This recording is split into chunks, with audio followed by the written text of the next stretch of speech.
different at all today. It'll just be exactly the same as normal. How is everyone? Good. So that's. So just a funny little joke to kick off there. How is everyone? Yeah. So I was a bit scared yesterday. I was in my bank in Richmond, and was just in the queue to pay in a cheque, and a man and a woman came in wearing masks, and everyone was a bit sort of nervous. And then the man said, "Stick them up, this is a hold-up," and everyone relaxed.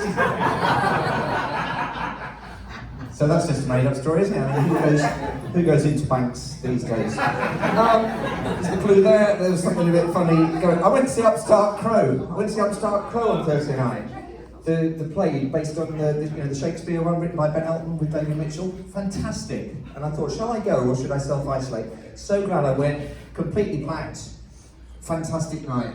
Went with my sister. Really enjoyed it. Sadly, on the way out, because it was set during Shakespeare's time, 50 people tested positive for the bubonic plague. So, that's another little joke we put in there. Right. No, because it's something we do in London, isn't it? To keep the spirits up, you know. People say you shouldn't make jokes about things, you should. You know, that's how we keep our spirits up. You know, some of the stuff in the war was made up. Hitler didn't actually have one testicle. So if you're ever in trouble, just mention Hitler and you're fine. Right, so coming up today. What's going on? Talking about guns, we've got Jane Gunn here today. Jane speaks about conflict resolution, so what an amazing name to have, Jane. And she's going to do a session called Corona Bonus, which I think she's just basically chucked together on the way here this morning, on how we can kind of survive and what we can do to proof our business, something like that. We've got Simon Hazeldine, who's here. There he is there. Simon was due to come to see me at the Leicester Comedy Festival about 4 weekends ago, but it coincided with Storm Kira, and so it all got postponed, which was a shame. But one of the reviewers wrote a blog, so they were disappointed because they'd been looking forward to seeing Jeremy Nicholas, but had been denied by this once-in-a-lifetime event. Now, my thing is with reviews, you can take any little bit out of a review and use it on your posters. So, he said, Jeremy Nicholas, what are you talking about? Once in a lifetime event. So, what's that? Simon will be talking about principles of profitable professional selling. And our headliner, really, although he's going on first, is Chris Akabusi. There he is, Chris Akabusi.